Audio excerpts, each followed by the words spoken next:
Hey there, history buffs, and welcome to this episode of the History from the Homestead podcast.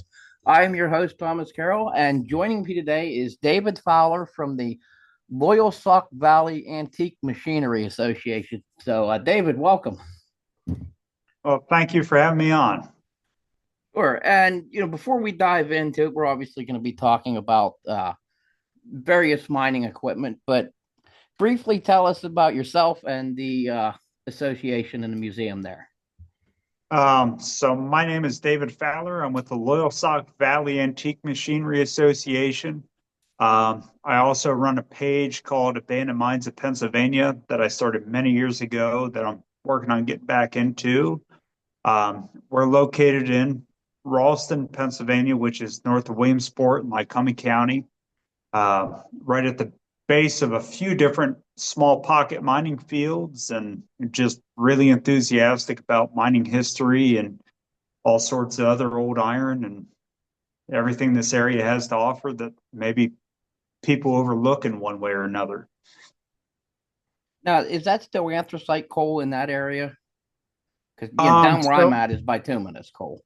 yeah, so these are actually some of the first bituminous fields in the country as far as from east to west.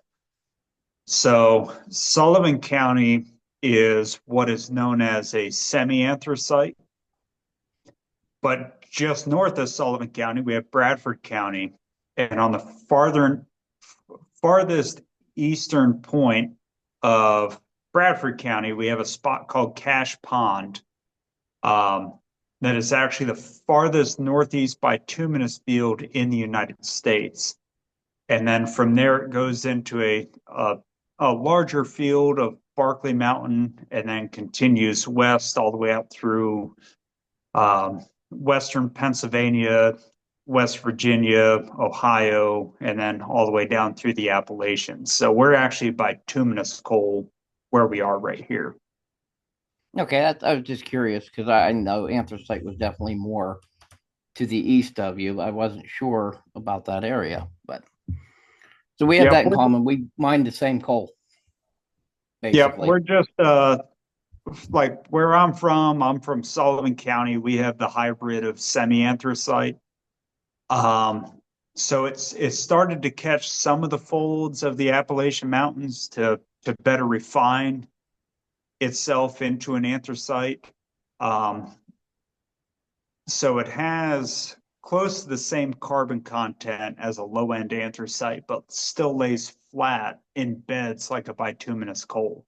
So that was marketed pretty heavily across the country for cook stove use. It lit very easily, like a bituminous, but also burned clean like an anthracite. Hmm, very interesting. But anyway, our subject today, as I said earlier, was antique mining equipment, and we'll start off, I guess, with the carbide lamp. That's probably the one most recognizable piece of antique equipment. With you have one right there. Yep, I have one Yeah, right here.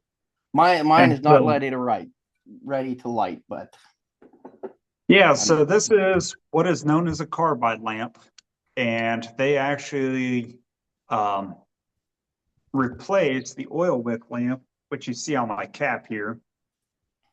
And so that's just a simple oil lamp, and actually predated to that was um, something I have here, which we refer to as a sticky Tommy. This is actually a candle holder. So the oil wick lamps came around in the early 1800s. Before that, you had a candle. And so in this little scoop right here is where it would actually hold the candle. You had a hook that would hold it on your hat, and then you had a spike that when you got to your working area, you could actually drive this into a timber or the rock, and that was your candle holder for the day. After that, again, we came out with the oil lamp, and that was used well through the 1800s all the way into the early 1900s. The carbide lamp came out in 1900, right around 1900. But even so, you had a lot of companies that had already bought these, and so you do see quite a few pictures of the oil wick lamp being used into the early 1900s before either carbide took over or the electric lamp finally took over. So with a carbide lamp, this is a very complex yet simple device. And so it has two main parts here. So you have your bottom hopper and your top workings. So in this bottom hopper is where we add our calcium carbide.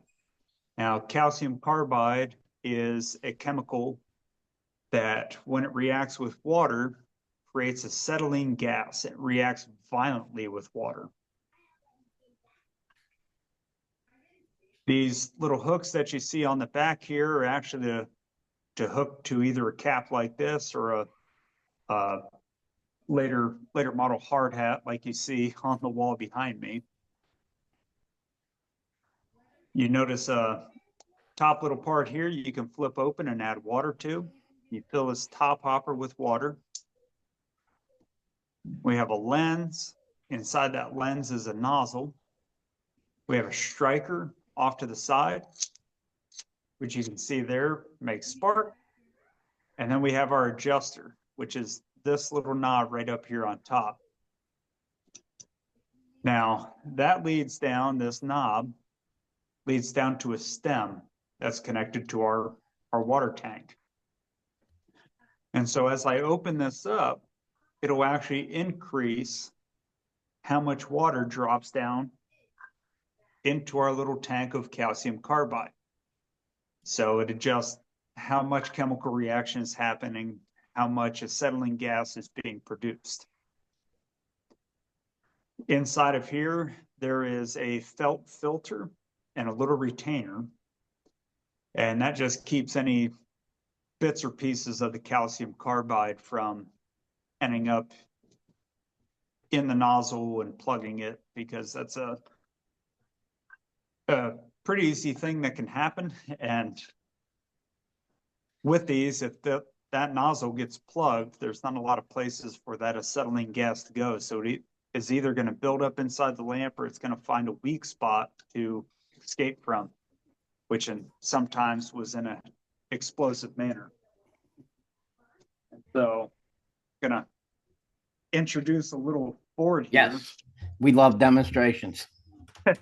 And I have a tin of calcium carbide. I'm going to go ahead and open up. Now, I know I've already said it, but calcium carbide reacts violently with water, and that includes any moisture that's in the air, any humidity. And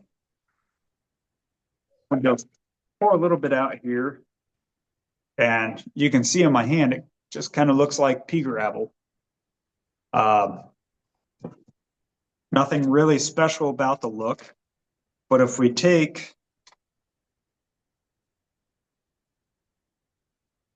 few of these pieces and place them on this board, I'll take a little bit of water and I'm going to raise this up so we can see. But right there on the board, we pour some water on it and instantly starts to bubble and fizz in a exothermic reaction, so it gets very hot. If we take a lighter, we can see that we're making acetylene gas. Now, that water that I added is already kind of cooked off there, so we can add a little bit more. And we can see that's quite the violent reaction for only the few pieces that I had on that board. So the carbide lamp essentially just takes this reaction and controls it to our advantage. And so here we have a carbide lamp. I already have the calcium carbide in the bottom hopper. And what I'll do is go ahead and open this up. And I also already have water in this one. And as I adjust that stem, you can see, ignore the water dropping over here, but off of this little tab here. So I'll capture a few of these drops. You can see the steam coming up out of that calcium carbide hopper. I can go ahead and turn this down for our first light. Now, sometimes these can be a little finicky. So if this doesn't work right off the bat, please forgive me. But now the whole point of this striker on the side is you're actually going to take your hand and cup it over that lens, and that allows calcium or acetylene gas to actually build up between my hand and the lens. And I'm going to draw my hand sideways, and the edge of my palm here is actually going to catch that striker and ignite that pocket of acetylene that I've built up in between my hand and the lens. And so if we just give this a second. Oh, failed on the first light.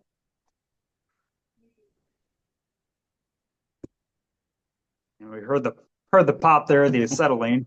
And sometimes it does take a minute for these to purge out, but try to get this lit the best I can. Turn up the water a little bit.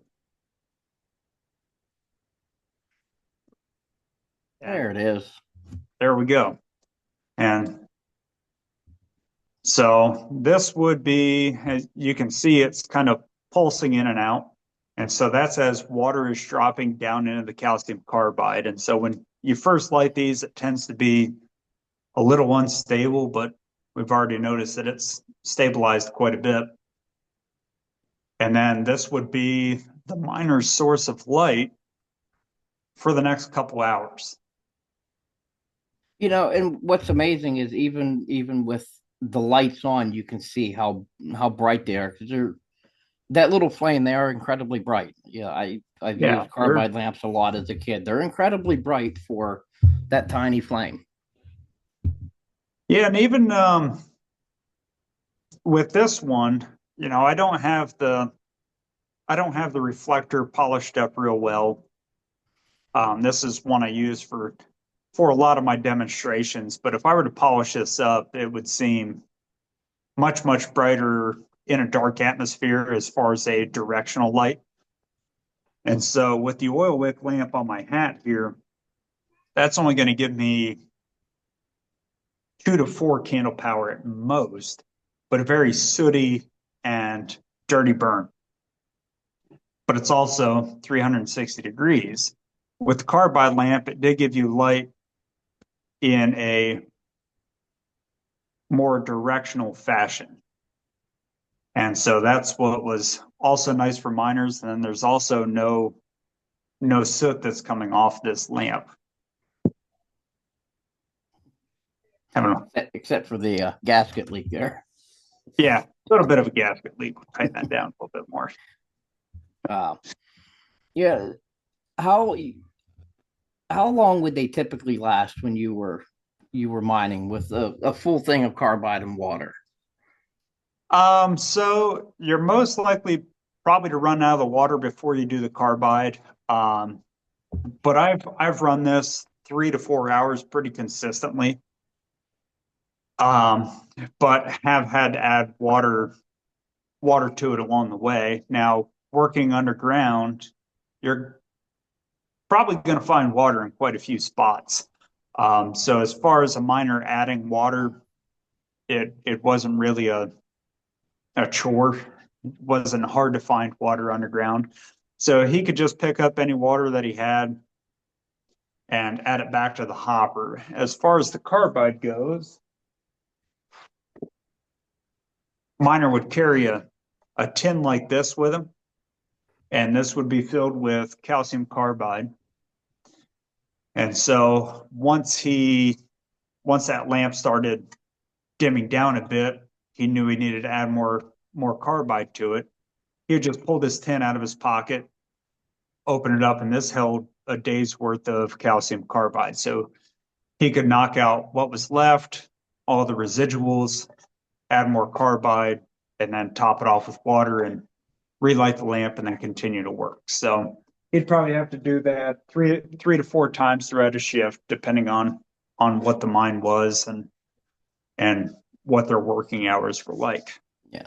Yeah, and you mentioned the water because obviously they had to carry that in a tin to keep water out of it, or at the very minimum, their carbide load is going to be no good. Yes, and actually that's this tin here. Um, that part is supposed to be flat and can's kind of deformed in a few different ways. But what most likely happened was this is a carbide tin that a miner had dropped, accidentally dropped into some water and it reacted and actually blew this end out. You can see the crack there where it split. So it was an easy way for them to carry it, but definitely not a safe way. Yeah, well, back then there wasn't a whole lot safe that they were doing in mines because I know, No. I've heard stories passed down from, like I said, my grandfather was a coal miner. When he was younger mining, he had a carbide lamp, and how they would sometimes use the carbide to loosen the coal up a lot easier than a shovel and a pickaxe, and has costed at least a few fingers to a few miners at one time or another by doing it that way instead of just pickaxing it. But another safety thing too is the gas, Yes. because you have an open flame in a atmosphere that gas is a constant danger, and in the right volume of gas to oxygen, it's very bad. um so that's, I think, and before you, because we were talking backstage, you have the minor safety gas lamp, the permissible lamp, but would the miners have been able to tell if the gas was getting high concentrate with the carbide lamp about the same as, Um, and that question will make more sense when we talk about the gas lamp that you have there. yeah, We'll see here in a minute. with a carbide lamp, if it was high methane, they would definitely know for a split second. Um, so actually, what the miners would have started out with is a canary cage. This is an original canary cage out of Sullivan County, um, the Burness Basin, and so the canary was used as your early gas detection. And so on this side here, you have a little water pot. And then over on this side, you actually have a little food trough, and they would carry a canary down in the mines with them. And canary was a very vocal bird. It tended to sing a lot and be fairly active.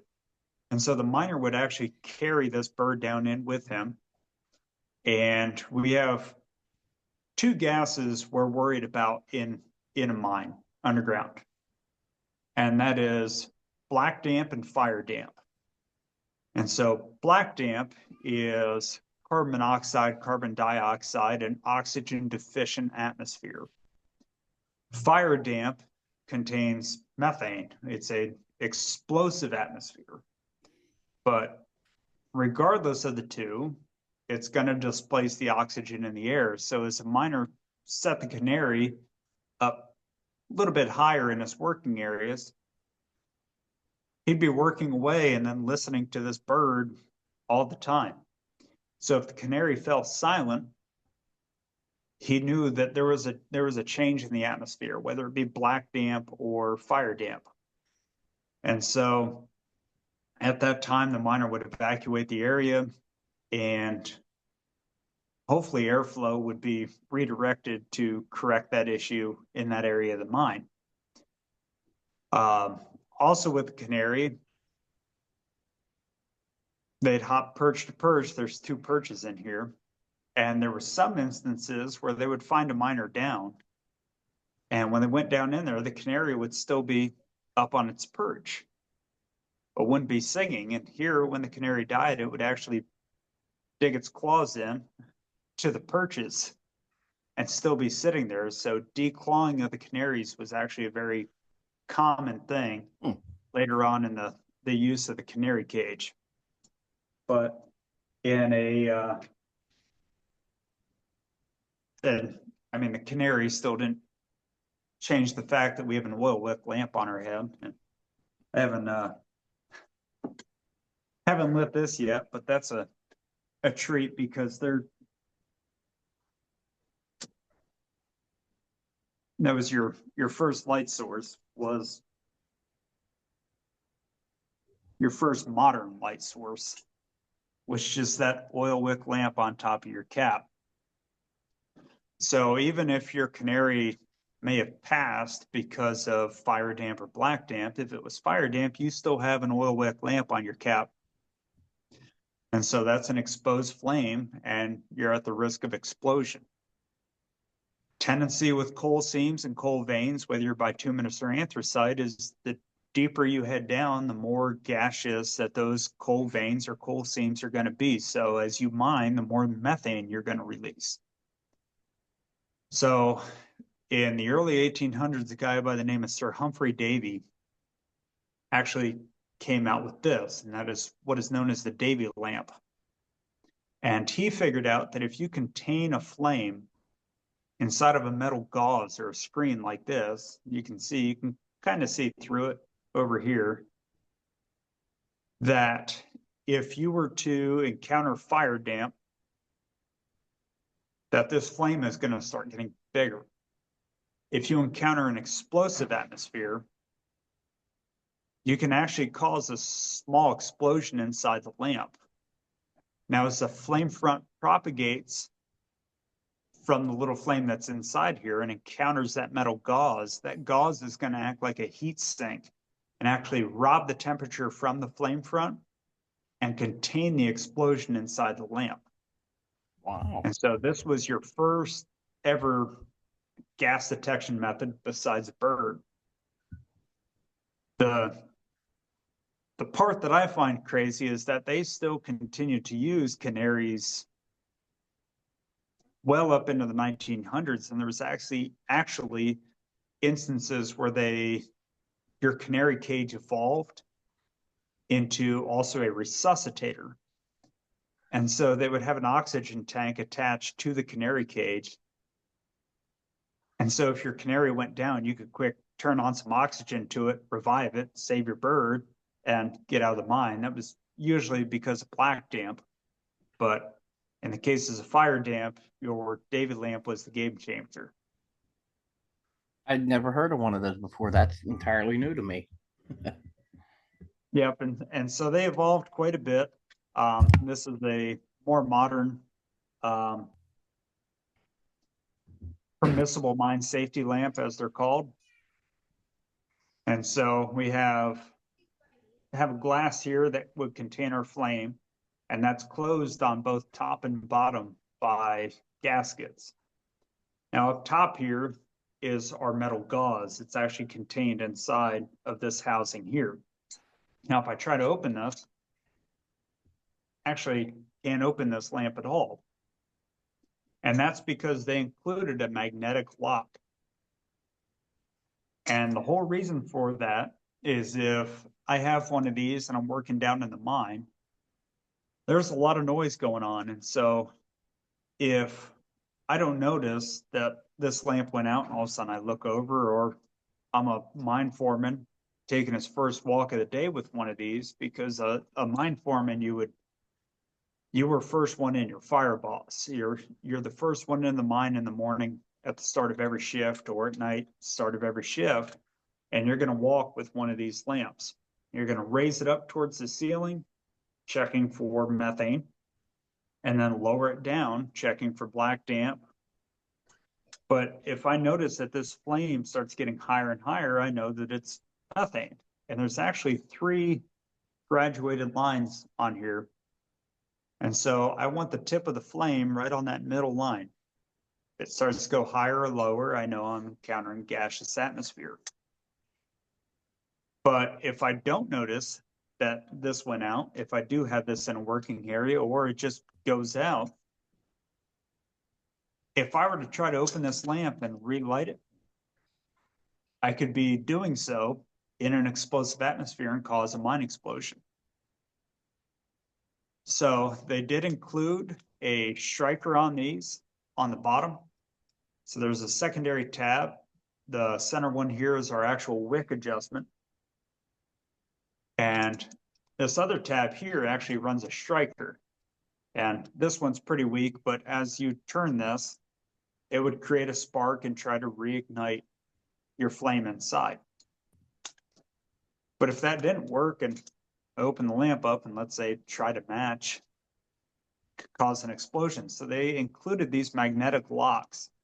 The only magnet that was located in a mine complex would be up on the surface in the lamp house. They had a designated area and a guy that took care of all these lamps. So attached to the wall would have been a horseshoe magnet that he could stick this to right on these tabs here. And that would allow him to unscrew those. Now, the only thing I have is I've got a couple newer neodymium magnets. So I can stick that here. And now I can actually unthread this lamp. So once I got up to surface, he could check, oh, maybe I missed putting fuel in it. And as far as fuel goes, these take naphtha or what is known as white gas. So like your Coleman lantern fluid. They go in this base here, so he can inspect that. Then we have our actual sight glass, which on top of this one is stuck our inner gauze. And then for extra safety, they included a secondary gauze inside these lamps. And so that's that here. And so it was one inside of another, and that helped protect that if your lamp were to fall over, sometimes that flame could actually heat up the side of this gauze to the point where it could cause an external ignition. So they just doubled up for extra safety. And then as one actually burns, we have one right here. So I actually have this one a little too high, so we'll turn that down. But yeah, this is a permissible mine safety lamp, the modern version. And crazy thing is, these are actually still approved in certain mines today because they're very reliable. Some of the old timers just don't trust the new electronics, so you can still have a permissible mine safety lamp used underground today. Yeah, that's I was just about to say. I know a few old timers that definitely don't trust the new gas meters. They would rather use the old style.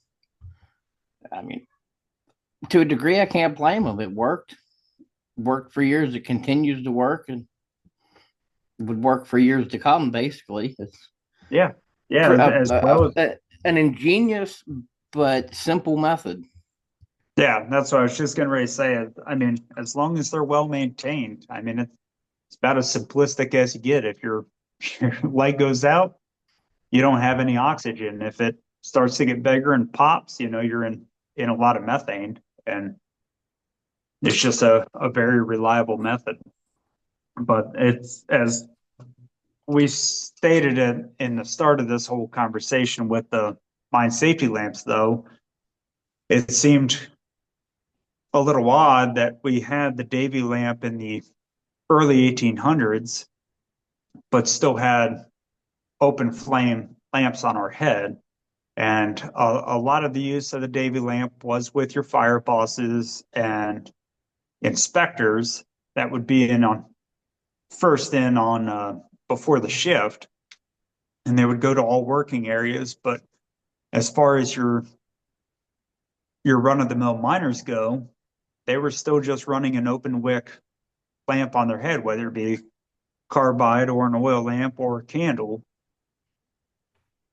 So there was a high amount of fatalities when it came to your miners because of explosions of gas and other related things, because as they're mining into the coal, they'd encounter these pockets of methane. And so whether it was when you just fired a shot or you got into another area of where the section you were working that day, if there was a pocket of methane there, you were going to be the cause of that ignition. Yeah, and the sad tragic part is you didn't have to be close to the point to be at the very least hurt by it, because you consider the mine is a very confined space.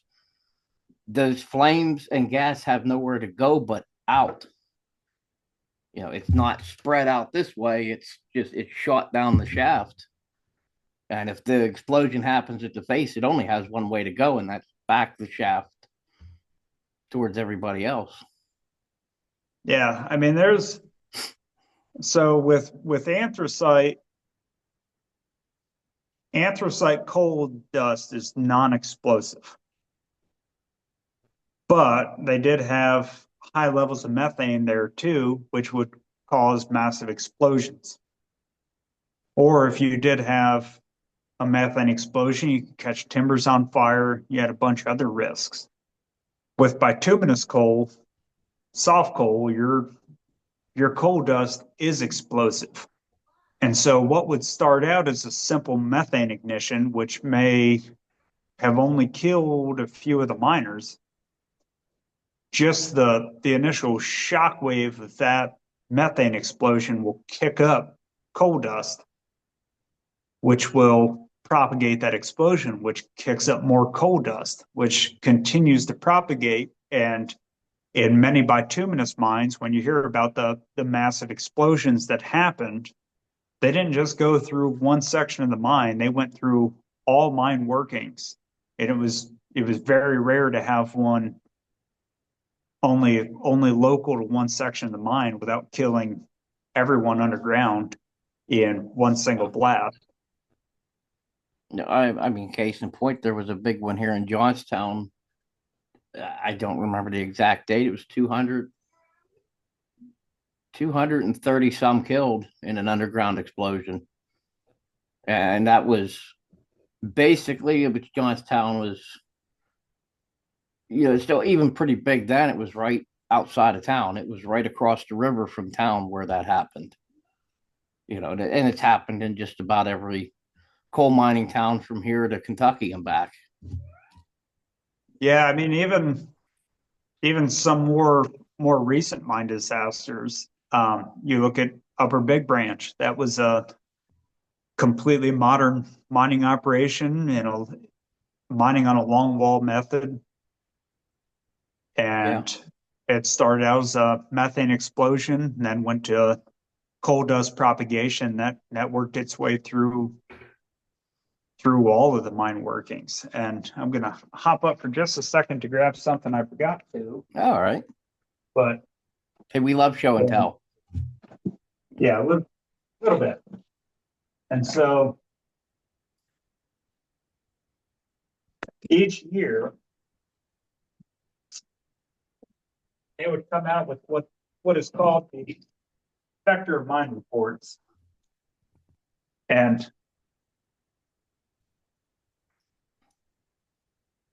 every mine accident from it was originally anthracite and then switched to bituminous,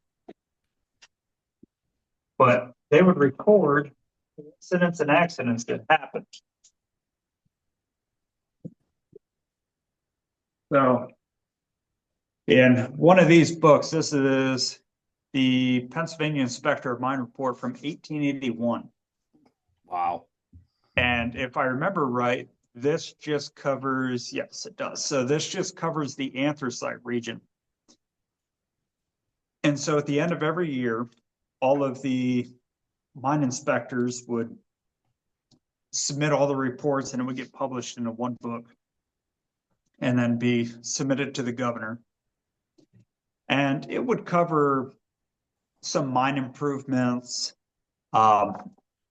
production numbers, but what it covered mostly was mine accidents and incidents, and so injuries and fatalities. And so this would be 1 year's worth of accidents and incidents in the anthracite region.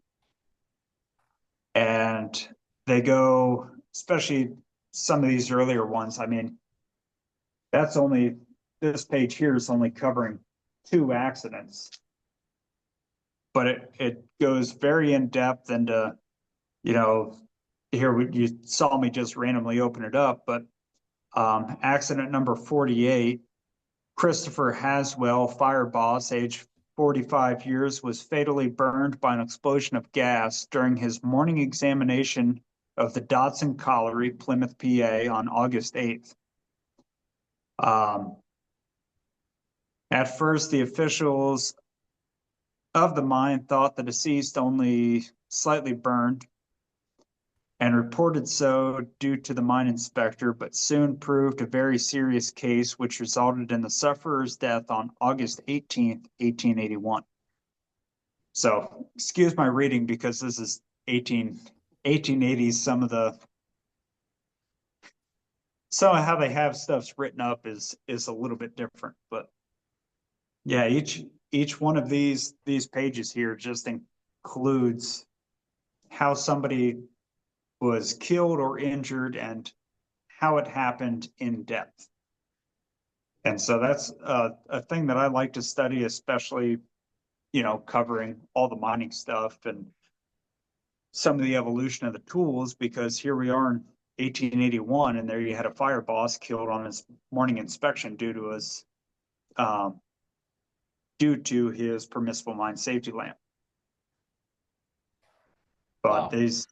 it's just incredible to think of.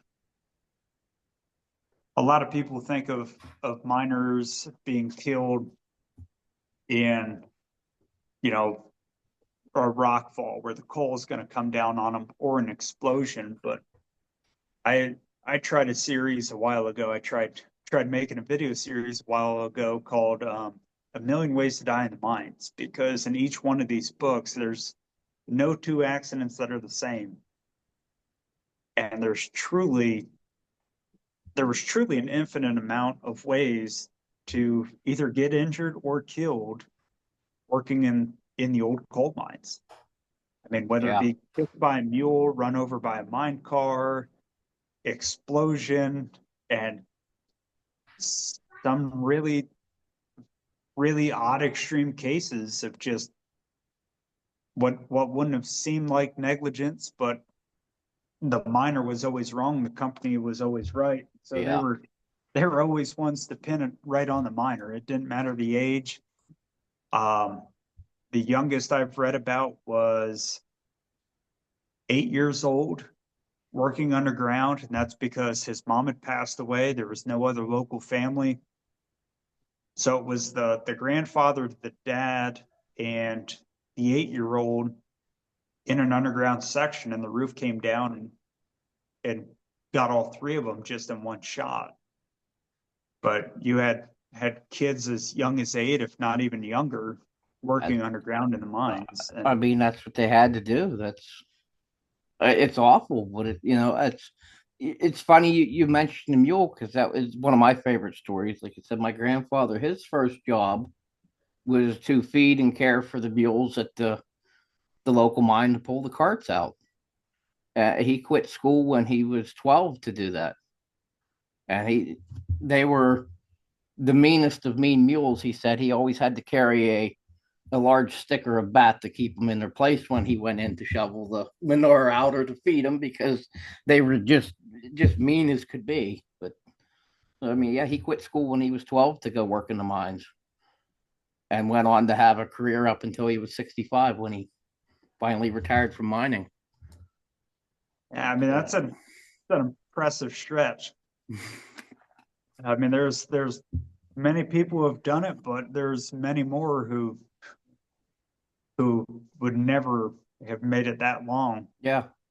Well, he hated it, but that was all he really knew. I mean, he didn't have a high school education. He said he quit, but he knew the mining. Yeah, he switched back and forth between surface mining or deep mining, running equipment, but it was more or less all he knew, which I'm sure is the case for probably just off the top of my head, probably 80 to 90% of most of the coal miners were, 1800s in through, probably even to the 1950s. It's,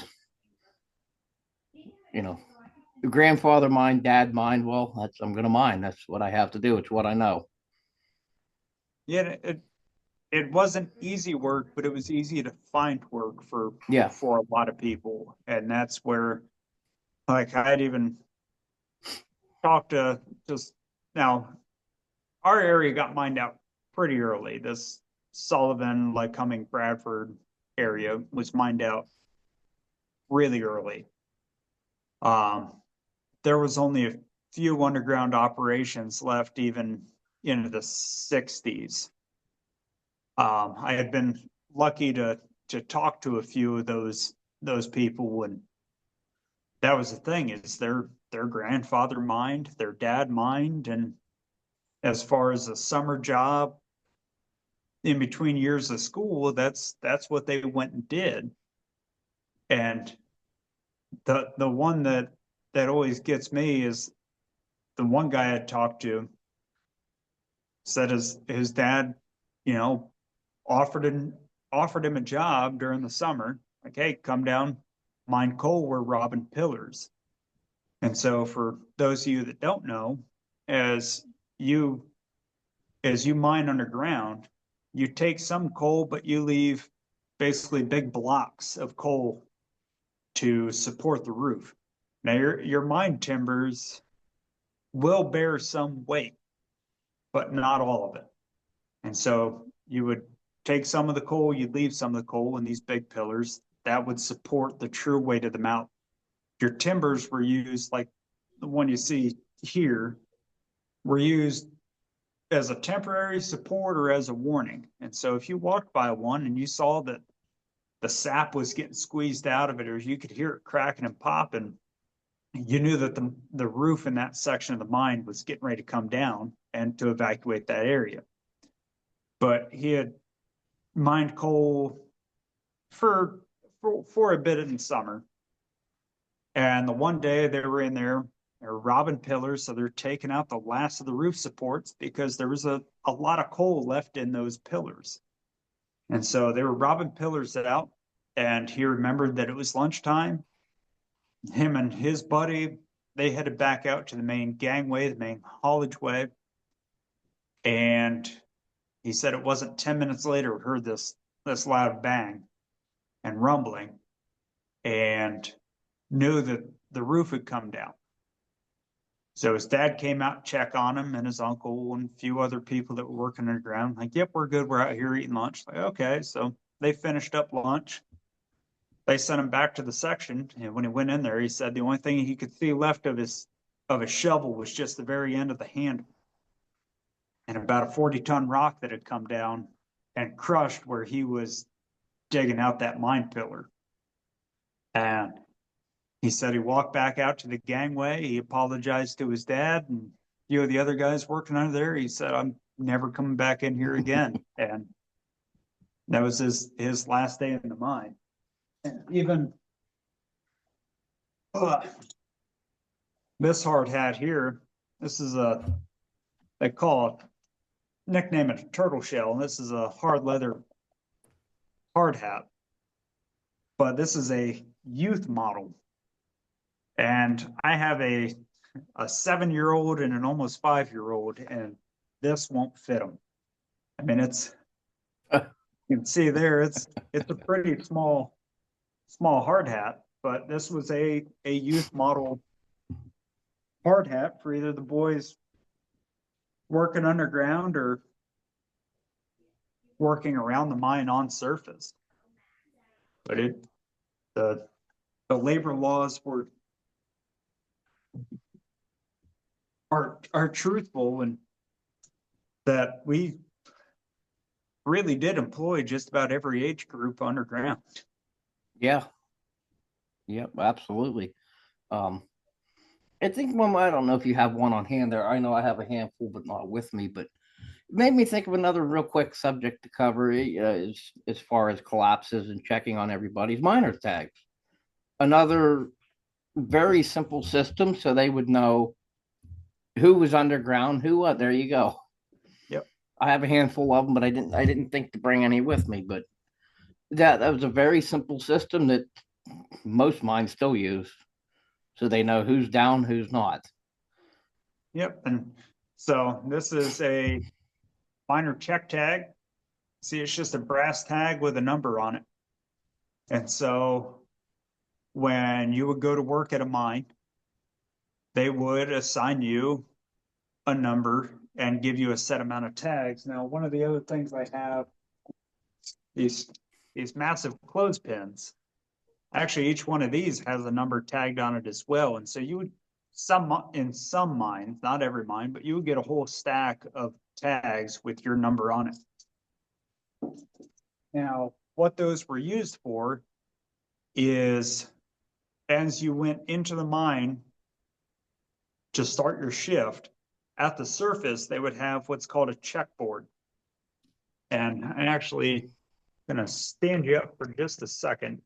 I have a one we made here. And so just for demonstration purposes. And so you'd have just a simple in and out and then numbers assigned along the side. And so as you went from, outside the mine to in, so if we're checking in for the day, if your number was 247, you'd move that to in. If you were leaving the mine for the day, simple back and forth. And so what that would do is allow people to know that at any given point, they could keep track of how many miners were underground and whereabouts they were in some instances. If you knew that, let's say, miner 238 was working in section such and such, at the end of the day, when end of shift came, if all the miners were supposed to be out and you still saw miner 238 was still checked in, you knew that he hadn't come to surface yet. And you either need to assemble a rescue crew and figure out where he is, or just figure out, okay, did he bring his check tag, or did he actually move his check tag? Didn't he? So that was a big thing with mine rescues. If there was an explosion, you could keep track of how many guys you had underground, how many were on surface. The other thing, I'll take you over to, I think it's this mine car, is they would use these miner check tags to track how much coal a miner actually mined. And so if you had a quota, let's say of 4 tons a day, or 6 tons, 8 tons, we'll go with the classic song 16 tons. I was There waiting for had you to to be say it. yeah, there had to be a way for them to keep track of it. And so when you're working in an area, you'd load up your mine coal, and this wasn't all mines, but some that kept track of quota. What you would actually do is on this mine cart here, there's this little tab, and this one's actually bent over a bit, but this was a spot for you to hang your tag. And so once you fully loaded this mine cart and sent it to surface, when it got to surface, they could look at it and say, oh, miner 238, he's mined 2 tons clean coal, and that's how you were paid. Downside to that is you were working underground, so you had no say in what their say was on surface. And so if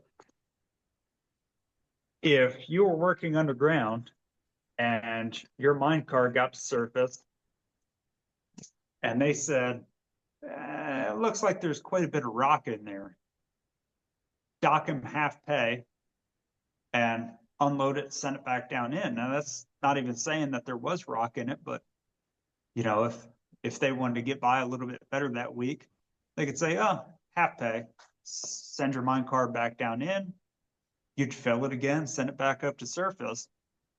You wouldn't find out till payday that, oh, they were docking me half pay because they said there was a lot of rock in the coal that I was sending up to surface. So that's kind of the oh, not kind of, it is one of the downsides about the old ways that things were done. I mean, you weren't just mining for a job, you weren't mining for an hourly wage, because in a lot of instances you were paid by company money. You moved to a town, it was a company built and company owned town. The mine was obviously company owned. And so you wanted a job? Okay, well, here's a house for you and your family. Here's your miner number. Show up to work tomorrow. Oh, by the way, you need to buy your own tools. We're not going to supply them. If you needed any supplies from the company store, if you need milk, bread, butter, bacon, eggs, we'll worry about that in your next paycheck. So you work all week, you finally get your pay, and you get handed a handful of what is known as coal scrip, which was company store money. And so you weren't actually paid in dollars, you were paid in company store money. So some of it that I've seen is, let's say, 10 cents, but it's a specific coin for that company store. This one right here. So this one in particular is 5 cents. Good for 5 cents in merchandise at Madeira Trading, which is in Madeira, PA. And so I don't know if I can get that to focus good enough. Probably not. I can kind But of see it. So yeah, and so there's a piece of actual coal scrip. And so this is what you were paid in.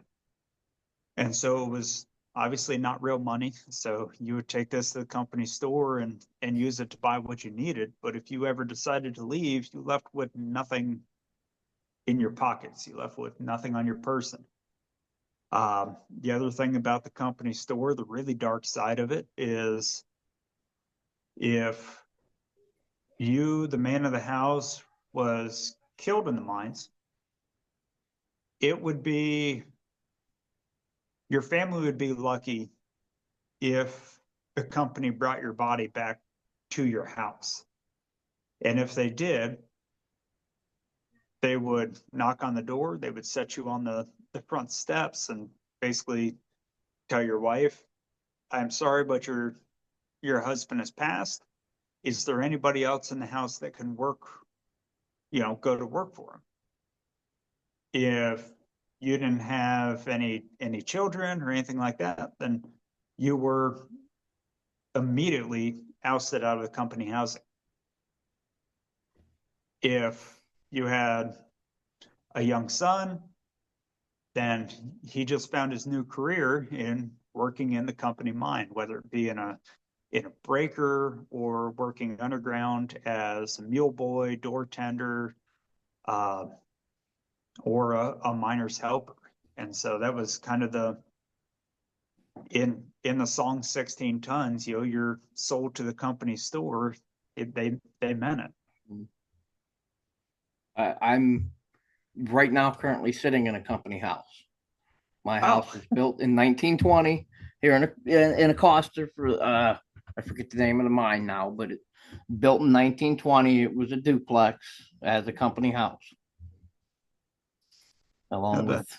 however many houses are in here. But yeah, just and having to work on it is a royal nightmare because they just cut the timber and put them up. They didn't worry much about levels and straight edges, and it is a royal nightmare to even work on them.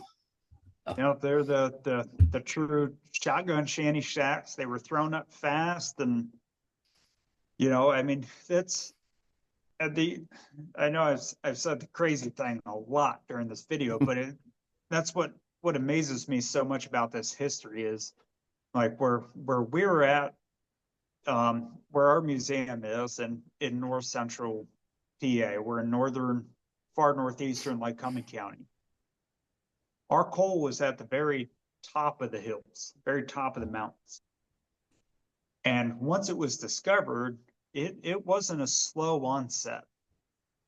Once once they found it, it was let's go, go, go, go, go until they mined it out. Well, at that time, they had built the towns right up on top of the mountains.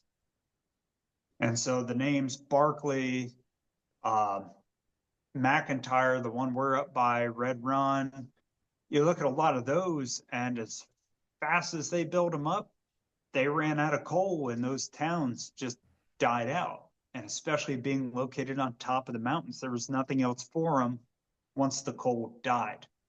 Your lumber industry was in the valleys, your railroad was in the valleys, anything else you would have wanted or needed to sustain a town was in the valleys. So as fast as they built up all these big towns, they just disappeared. And now you're lucky to even find a foundation. And that's, I mean, that why I really love kind of these small pocket coal fields is there's really nothing left except for some coal banks and a few traces of some old mines. You know, I mean, Ralston itself, where our museum is, it was a major railroad yard between Pennsylvania Railroad and a few others, but it also had a tannery here, a sawmill, iron furnaces, and so on and so on. But once the mining died, it really just kind of pulled the heart out of a lot of these towns. See, that's what's kind of different, down here in Somerset County. Not all of them, but most of the mining towns are still around. Now they're not in the glorious shape they were in the mining, but there's not a ton of abandoned mining towns that are gone. There's a handful of the really small ones, but the big ones like here at Boswell, Acosta, Gray out the road, they're all still. There's no mining anymore. Which there is a deep mine up the road from me, but yeah, most of our mining towns have thrived on past the closing of most of the mines in the late 40s and the 50s when the big company mines like that went belly up. But then we also had a new coal rush in like the 70s where it was mining left and right all over again. So it's amazing how different it was down here compared to up where you're at. Yeah, we also a lot of our coal fields up in north central PA, they're kind of a small isolated pockets. And so when they first started mining, there was a decent amount of coal there. I mean, a respectable amount of coal. But with how fast they built up the operations, they were able to mine it out pretty quick. And after they did so, strip mining took over. And so, the deep mining died out and then strip mining took over, took basically anything that was left. And that was the end of it. With farther west, as I said, our coal seams are located up on the very tops of the mountains here. And as they go west, they dive deeper and deeper. So even where some of our mines are in Sullivan County, there was only one coal bed there. Moving west here to McIntyre, there was 5 to 6 coal beds, not all mineable, but there was 5 to 6 beds here. And then as you continue west, your bottommost coal goes deeper and you start picking up more and more upper coal beds. And so that's kind of the other driving factor between like this little section and its dying towns. And as you go west, there's been kind of residual coal there. And the last strip mine, I think in Sullivan County, they probably pulled out, I think in the 70s or 80s, and then they pulled some off for like cogen off of the home banks. They were hauling some cogen out in the 90s and early 2000s, but all of our stuff was reclaimed and done by 2000 and I think 8 or 9. But just west of us here, English Center, they're still mining soft coal up there, but strip mine. Oh, no. And I don't know how much longer coal mining will last, but it is a very important product. It's a handful of episodes have dealt with coal mining or steel, which is closely related to coal. But yeah, I definitely wanted to do one about the equipment, so I really appreciate you showing us your collection. I have one carbide light. That's all I have. But that's better than none. It's a slippery slope. This this all started with one carbide lamp, and uh, yeah, I've got quite a bit more now. So, before we close out, we were talking backstage. The association is uh, up there is going to try to do like a show or demonstration like once a month. So, if you briefly again where you're at, um, if you have a website or whatever, anybody can hopefully come see your museum there or whatnot. Yeah. So we are the Loyalsock Valley Antique Machinery Association. We're located in Ralston, Pennsylvania. We were donated a set of grounds, been 4 years ago now, that we've been working on building into a more permanent museum, one that we can have open, longer and longer throughout the year. Currently, we do 3 show dates. We do a spring show, a summer show, and our fall show, with our summer show being our biggest that we do. But as we get these exhibits, like what is behind me set up, we're going to start working on more consistent openings. Now, whether it just be having myself doing a talk on mining and opening this building up. We also have a separate building that's full of old hit and miss engines and oil field engines, steam engines. So maybe we'll do a demonstration over in that building and open that up. And that's kind of what we're working towards, as we gain interest and more volunteers, try to open this up more and more.